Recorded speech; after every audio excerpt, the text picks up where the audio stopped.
Assalamualaikum warahmatullahi wabarakatuh.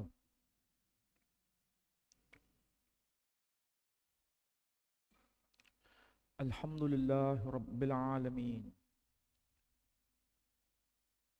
Alhamdulillahilladzi arsala rasulahu bil huda wa dinil haqq liyudhhirahu 'ala ad-din kullih wa kafa billahi shahida. Ashhadu an la ilaha illallah wahdahu la syarika lah wa ashhadu anna Muhammadan abduhu wa rasuluh la nabiyya ba'da. Qala Allah Ta'ala fil Qur'anil Aziz. A'udzu billahi minasy syaithanir rajim. Bismillahirrahmanirrahim. Wa idh qulna lil malaikati isjudu li Adama fasajadu illa iblis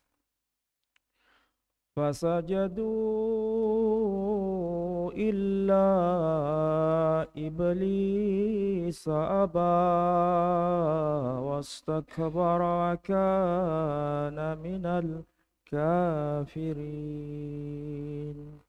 Al-ayah. Sadaqallahul azim. Bapak, Ibu, dan saudara-saudara sekalian, alhamdulillah pada waktu subuh ini kita bisa bersama-sama tolabul ilm setelah kita menunaikan sholat berjamaah. Mudah-mudahan kebersamaan kita semua mendapat maghfirah dan rahmah dari Allah Subhanahu wa taala. Bapak Ibu sekalian, kita akan mencoba mentadabbur ayat yang termaktub dalam surah Al-Baqarah, yakni surah urutan kedua, ayat yang ke-34. Ayat itu kalau diterjemahkan secara harfiah, wa idh qulna, dan ingatlah tatkala kami telah berkata, lil malaika, kepada para malaikat, usjudu li Adam, sujudlah kalian semua kepada Adam. Fasajadu, maka mereka semua sujud. Illa, kecuali iblis aba, kecuali iblis yang membangkang. Wastakbara, dan dia sombong. Wa kana, dan adapun dia minal kafirin, salah satu di antara yang ingkar atau yang kafir. Itu arti harfiah dari ayat yang tadi saya baca. Saudara-saudara, tidak ada satu ayat pun di dalam Al-Quran, kata demi kata yang dipakai itu tanpa makna. Tidak ada satupun ayat yang tertata di dalam Al-Quran itu tidak memiliki maksud.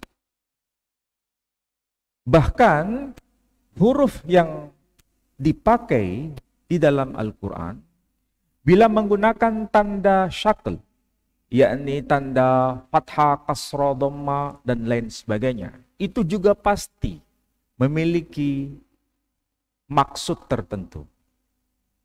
Kita coba untuk merenungkan di bagian awal dari ayat ini, itu diawali dengan dua huruf, yakni huruf alif dan dzal. Kalau dua huruf ini dibaca dengan tanda yang berbeda, maka menunjukkan timing yang berbeda. Maksud dari timing itu waktu. Kalau dibaca bagian akhir huruf dal diberi tanda sukun, dibaca il, itu menunjukkan waktu di masa lampau. Sedangkan kalau dibaca fathah, idza, hurufnya sama, idza, maka itu menunjukkan waktu di masa depan.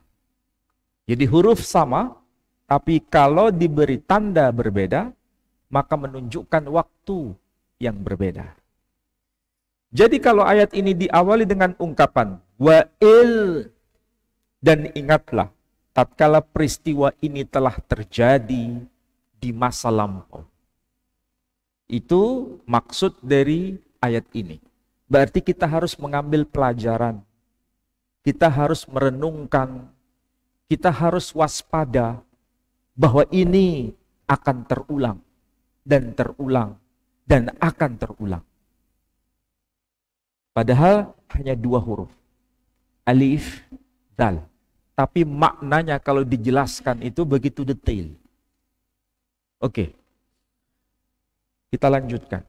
Wa'il kulna. Dan ingatlah tatkala peristiwa ini telah terjadi di masa lampau, kulna, kami telah berkata. Kenapa ayat ini tidak berbunyi kultu, tapi berbunyi kulna? Kalau kulna, kami telah berkata. Kami yang dimaksud Allah Azza wa Jalla. Tapi ayat ini kenapa tidak berbunyi kultu? Aku telah berkata. Apa bedanya?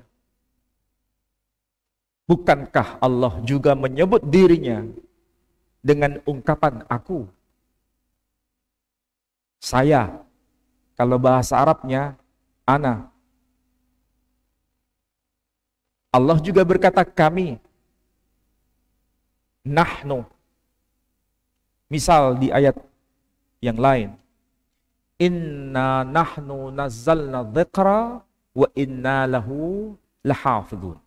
Sesungguhnya kami yang telah menurunkan Quran dan kami juga yang menjaganya. Kenapa Allah menggunakan nahnu? Kami. Dan di ayat lain Allah menggunakan ungkapan aku. Misalnya, innani anallah la ilaha illa ana. Sesungguhnya aku adalah Allah. Tidak ada Tuhan yang wajib disembah kecuali ana, aku. Sekali lagi, kenapa ayat ini berbunyi kulna, bukan kultu? Aku telah berkata. Tapi berbunyi kami telah berkata.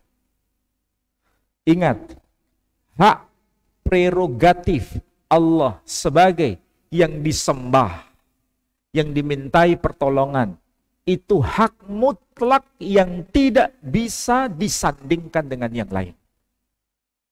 Hak mutlak yang diibadahi hanya Dia, tidak boleh ada syarikat yang disejajarkan dengannya. Ketika Allah berkata aku, maka itu adalah sesuatu yang sangat eksklusif, yang tidak boleh diserikatkan dengan yang lain. Itu makna dari ungkapan itu. Itulah sebabnya kita kalau belajar Al-Quranul Karim di surah awal dan di surah akhir itu saling terhubung. Misalnya, Bismillahirrahmanirrahim, Alhamdulillahi Rabbil Alamin. Pakai ungkapan Rabb. Ar-Rahmanirrahim, Maliki Yaumiddin. Malik. Kemudian iyyaka na'budu wa iyyaka nasta'in. Kepadamu kami menyembah dan kepadamu kami memohon pertolongan. Ini disejajarkan dengan surah yang paling akhir, Bismillahirrahmanirrahim. Qul a'udzu birabbin nas. Rabb, Malikin nas, Malik. Kemudian ilahin nas. Ilah di sini berarti menjelaskan iyyaka na'budu wa iyyaka nasta'in. Itulah sebabnya Allah selalu mengidentifikasi dirinya sebagai aku. Kemudian kulna, kami telah berkata, itu berarti Dia memposisikan dirinya bukan sebagai yang disembah,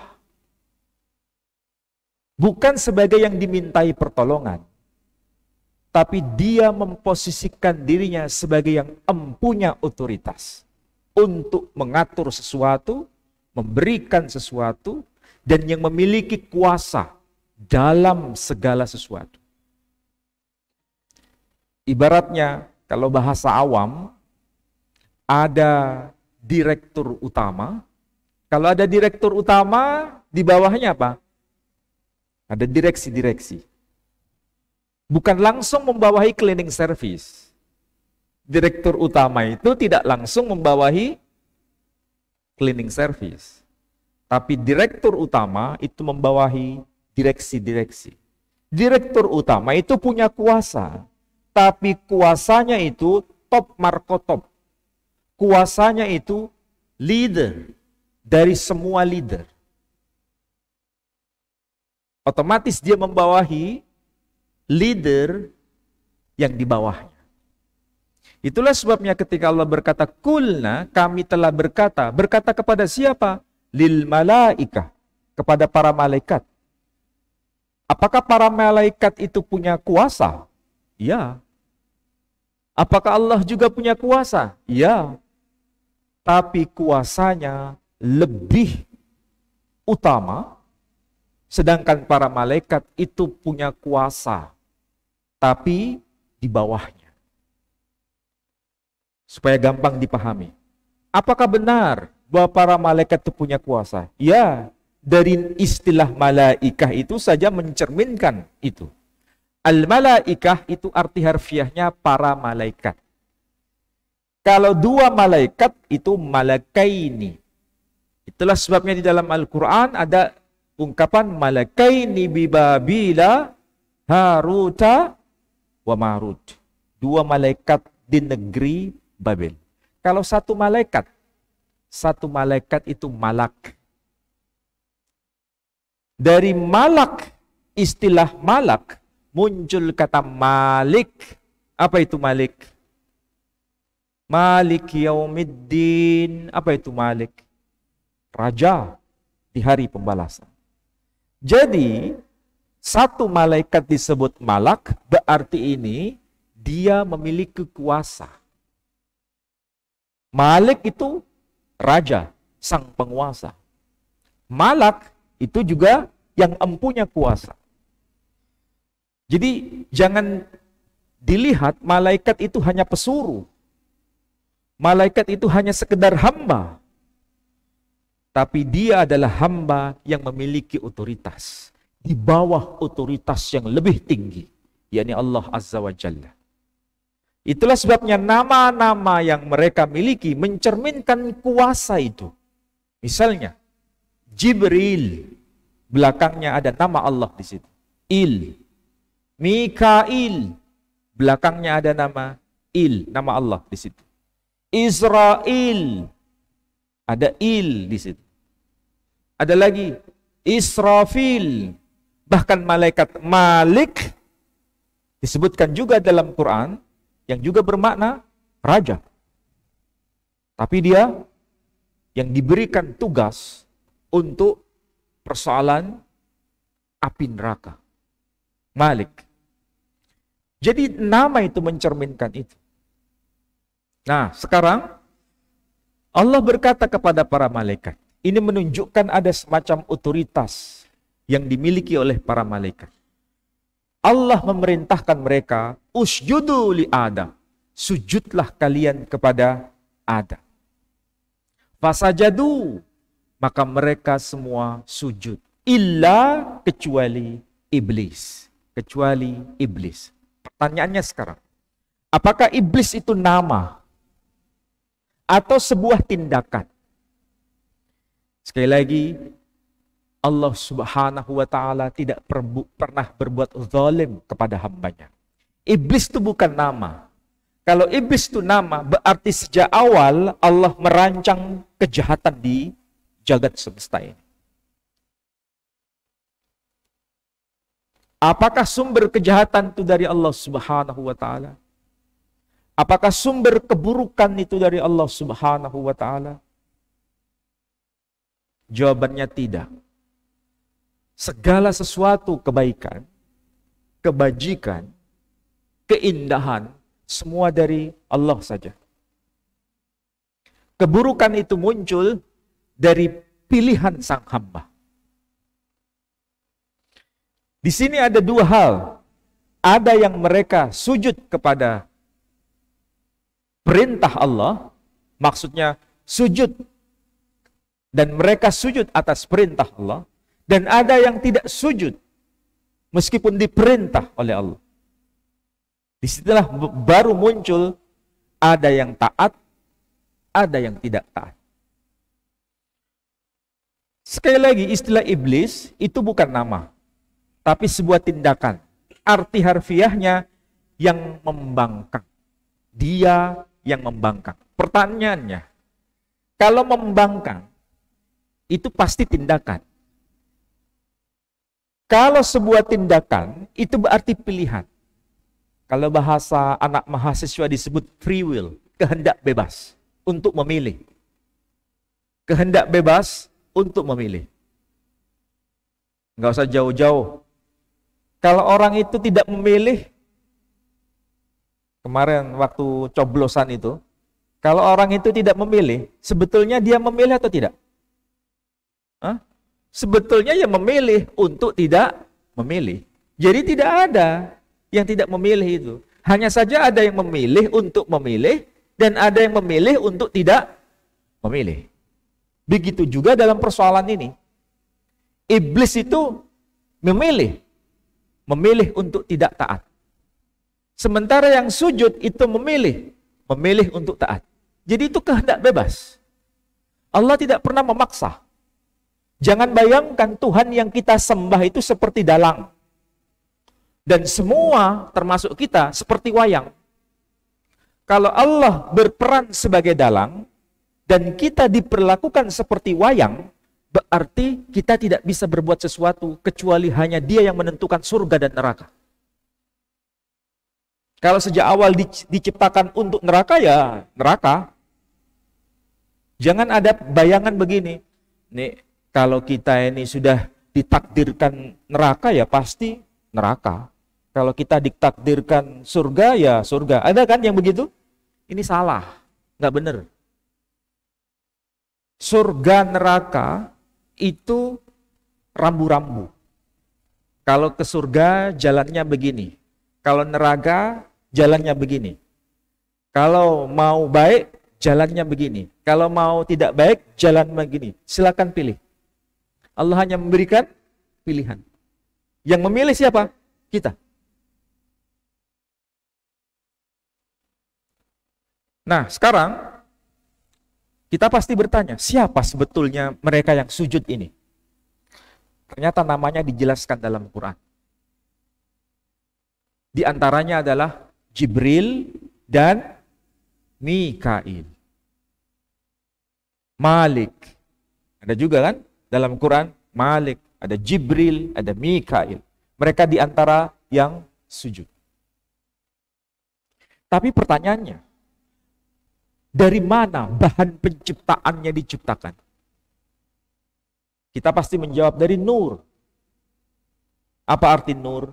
Cahaya. Tapi masalahnya di dalam Al-Quran ini, bahan penciptaan mereka tidak dijelaskan satu ayat pun. Kenapa tidak dijelaskan?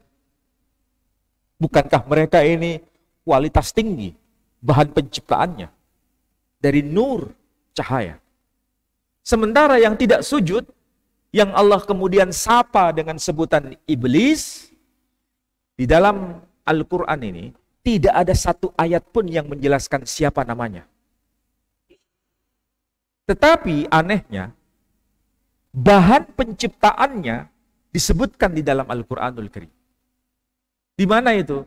Dalam surah yang ke-7. Surah ke-7. Namanya surah Al-A'raf. Coba kita renungkan sebagai muslim. Kita itu berapa kali sudah menghatamkan Quran itu? Tapi sudahkah kita memahami maksudnya? Kenapa nama surahnya disebut Al-A'raf? Kalau secara harfiah, Al-A'raf itu artinya adalah tempat yang tertinggi. Di tempat yang tertinggi, di makom yang tertinggi. Justru ada peristiwa besar, mereka yang sujud dan yang tidak sujud. Yang tidak sujud itu, dia berkata, Ana khairum min, khalaqtani min nar, wa khalaqtahu min tin. Aku, perhatikan di situ, tidak boleh, tidak layak seorang pun hamba menyebut dirinya aku.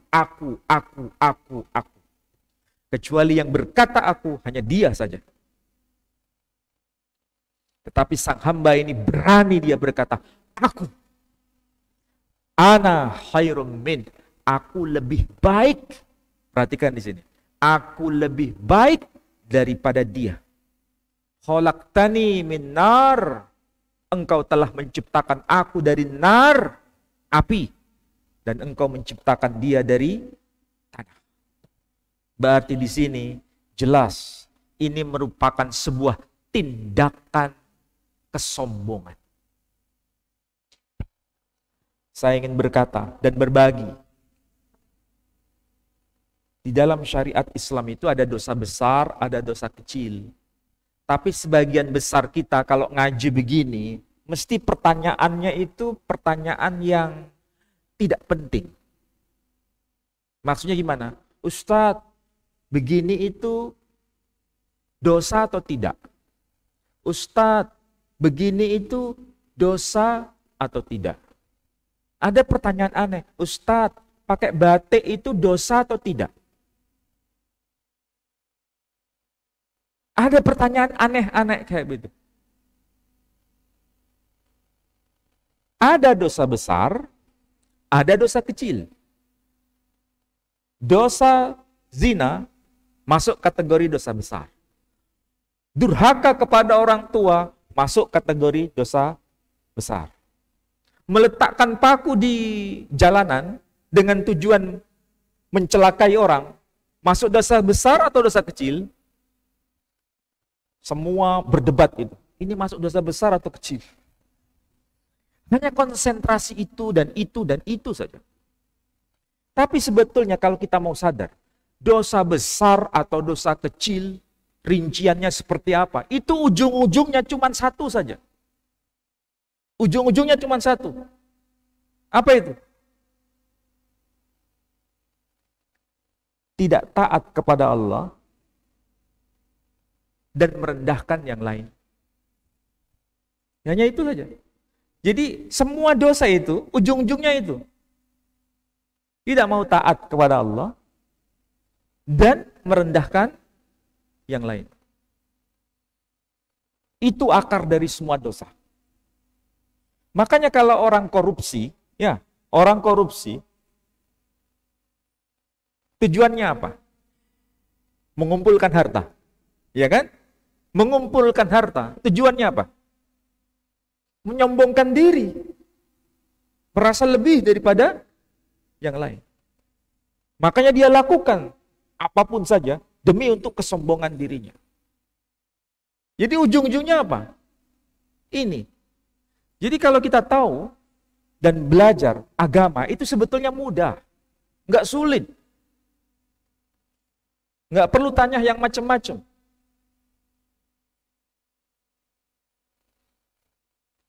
Nah, yang menjadi persoalan, siapa sebenarnya nama dari makhluk atau hamba Allah yang tidak mau sujud kepada Adam itu?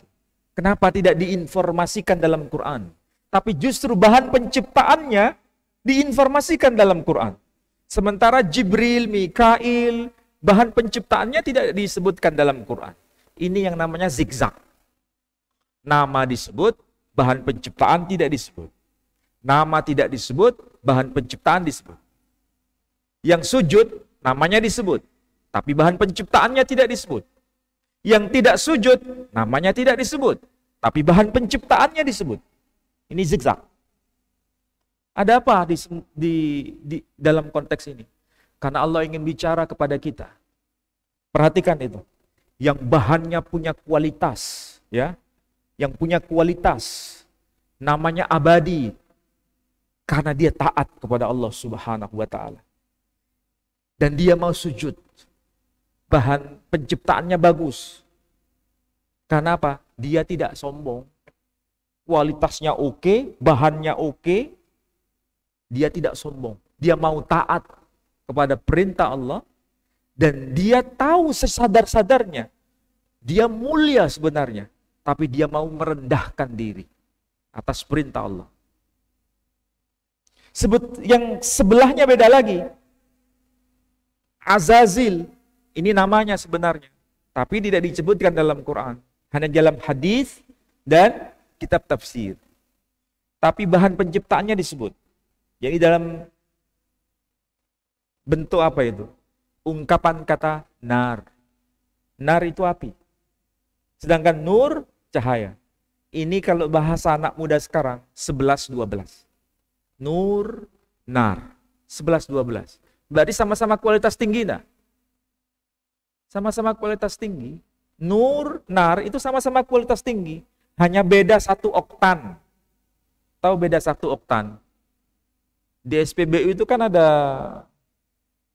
yang paling tinggi itu apa? Oh bukan, turbo. Paling tinggi. Di bawah turbo apa? Pertamax kan? Turbo dan Pertamax itu kualitas tinggi enggak?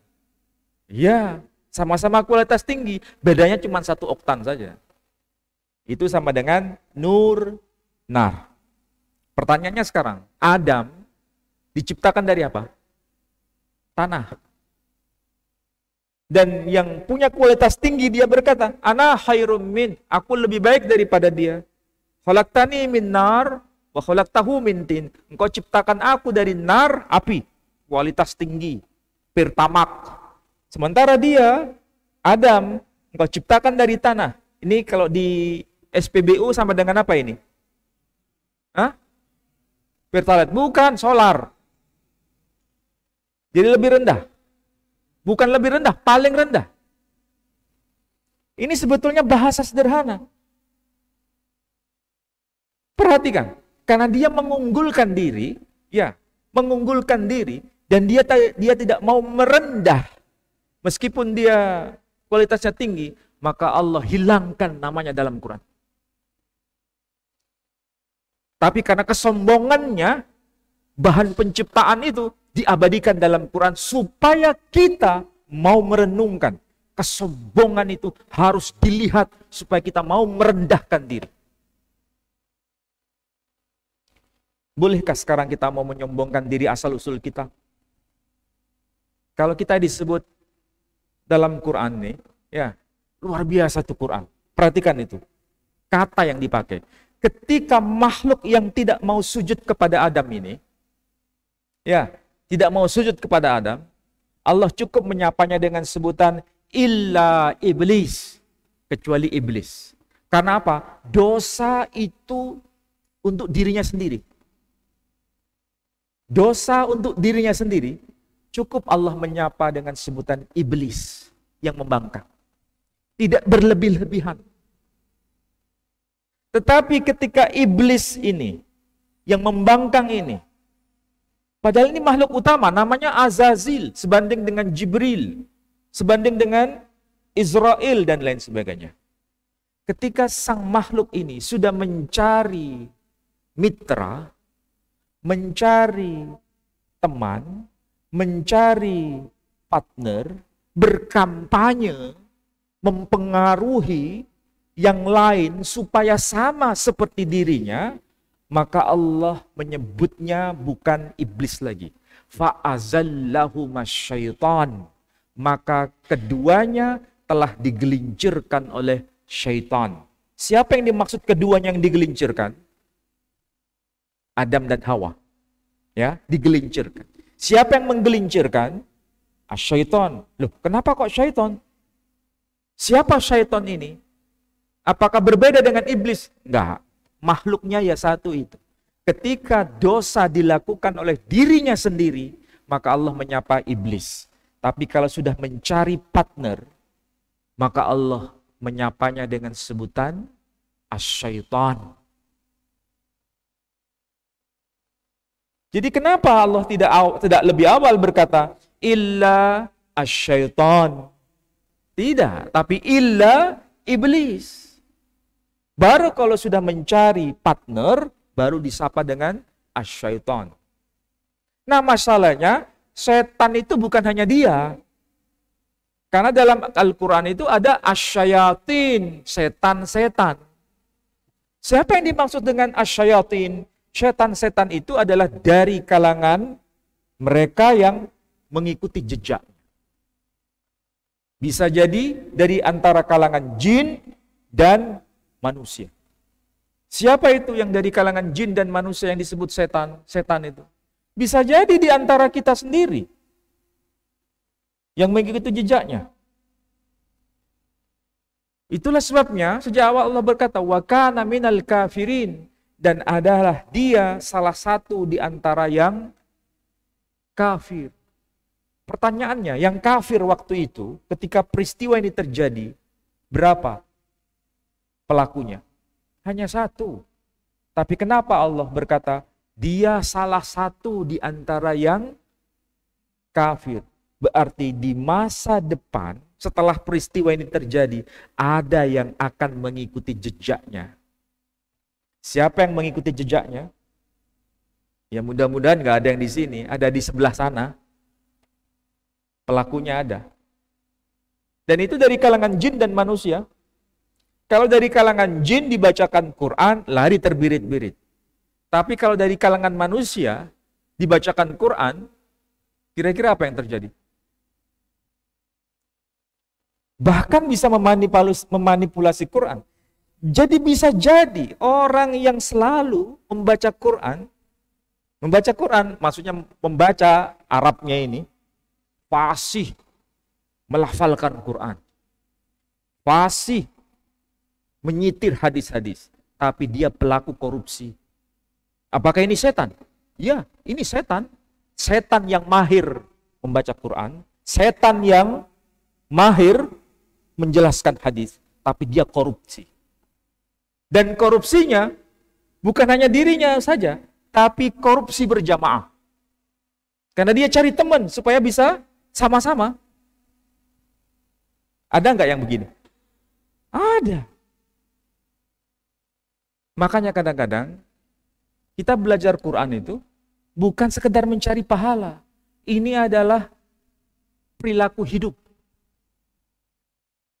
Bisa jadi yang setan itu yang pakai kopiah seperti ini. Bisa jadi setan itu yang ada di depan sini. Bisa jadi setan. Jangan sangka yang ada di sini bukan setan. Kalau melanggar apa yang dikatakan tidak sama seperti yang diperbuat. Setan itu, ya, si iblis ini, antara ucapan dengan tindakan itu tidak sama. Dia berkata apa? Khalaqtani, engkau telah mencipta aku. Ini ucapan kan? Dia mengaku dirinya sebagai hamba Allah. Berarti tauhid tingkat tinggi tidak? Tauhid tingkat tinggi itu. Dia menyadari dirinya sebagai hamba Allah. Khalaqtani, engkau telah mencipta aku. Itu bentuk tauhid tingkat tinggi. Dia tidak mengaku dirinya Tuhan, tidak. Dia mengaku dirinya hamba, ciptaan. Bahkan ketika dia sebagai hamba, sebelum Adam diciptakan, hamba yang sangat taat pada Tuhannya. Ketaatannya itu luar biasa. Makanya disejajarkan dengan para malaikat. Disejajarkan. Tetapi pada saat Adam diciptakan, dia mulai melakukan apa? Pelanggaran untuk tidak taat pada Tuhannya dan merendahkan yang lain. Jadi kalau sudah merendahkan yang lain, meskipun bahasanya itu sangat indah, dia tergolong bagian dari kelompok itu. Kenapa sih Adam itu begitu mudah melakukan kesalahan? Kita harus sadar, kita ini bahan dasarnya itu kualitas rendah. Kita harus sadar. Kita ini disebut Bani Adam. Bahkan disapa dalam Al-Quran kan, Ya Bani Adam alla ta'budus syaitan. Wahai Bani Adam, janganlah mengabdi kepada setan. Maksudnya jangan ikuti jejaknya si syaitan ini. Kita diingatkan itu. Karena di antara kita bisa jadi ada yang jadi pengikutnya. Adam pelajaran bagi kita. Beliau nenek moyang kita. Kenapa beliau itu sampai tergelincir? Disebutkan itu dengan istilah tergelincir. Karena kesulitan membedakan mana yang baik, mana yang buruk. Dalam arti, ini ucapan Allah atau bukan. Dia kesulitan. Karena yang dia dengar, Adam itu, ucapan Allah itu bagus-bagus. Tapi si iblis itu pinter. Azazil itu. Dia menyitir ucapan Allah, kemudian dipelintir. Tahu dipelintir? Dimanipulasi. Disabotase. Kalau bahasa sekarang, ada yang ori, ada yang KW. Saya tanya, KW itu mirip nggak dengan ori? Sangat mirip. Sangat mirip. KW itu tidak muncul tiba-tiba. KW itu dibuat untuk meniru yang ori. Firman Allah itu ori. Apa yang diucapkan si Azazil yang disapa dengan iblis, dia tidak menciptakan dari ucapannya sendiri. Dia mengutip ucapan Allah tapi dipelintir, disabotase. Sehingga Adam kesulitan. Ini ucapan Allah atau ucapan dia? Kesulitan dia. Makanya dia tergelincir. Kita bisa jadi kayak begitu. Bisa jadi. Makanya kadang-kadang kita ini kebingungan. Ya. Mau tidak taat, orangnya bersorban. Mau kita tidak ngikut, orangnya jenggotan. Mau tidak ngikut, dia fasih mengucapkan ayat-ayat Quran. Kesulitan nggak kita begini? Hampir sebagian besar kita kesulitan. Makanya perlu untuk belajar supaya kita bisa tahu ada bimbingan Allah kepada kita, supaya tidak disabotase. Makanya kita ini jangan terpengaruh dengan casing. Apa yang terjadi di masa lampau itu akan berulang terus. Allah sudah ingatkan, wa kana minal kafirin, dan adapun dia salah satu di antara yang kafir. Karena nanti generasi mendatang ada yang akan mengikuti jejak. Maka jangan pandang agama itu sulit. Agama itu mudah. Asal dengan hati. Bukan dengan emosi. Kedua, agama itu mudah. Asal jangan terlalu apa? Mensabotase firman Allah Subhanahu wa taala. Jangankan begitu, kita kadang-kadang ya, karena iblis itu kan hidup sejak zaman awal, sampai hari ini masih hidup enggak? Masih. Kalau hidupnya sejak zaman awal sampai sekarang, dia punya banyak strategi untuk melakukan sabotase itu.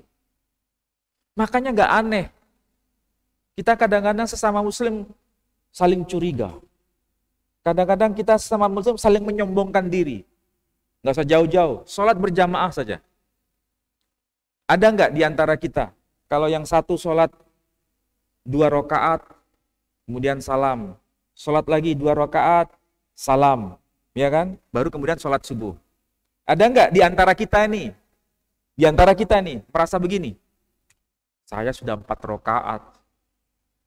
Dia cuma 2 rakaat. Ada nggak yang begitu? Hah? Ini kesombongan tapi dengan berjubah apa? Agama. Itu kesombongan. Berarti merendahkan yang lain. Saya sudah 4 rakaat, dia cuma 2 rakaat. Berarti kesombongan bukan? Itulah akar dosa. Meskipun diliputi dengan agama. Contoh pertama. Contoh kedua. Ini kebiasaan ini yang sekarang lagi marah itu anak-anak muda sekarang. Terutama anak-anak muda yang mulai hijrah. Tidak semua ya, tapi sebagian.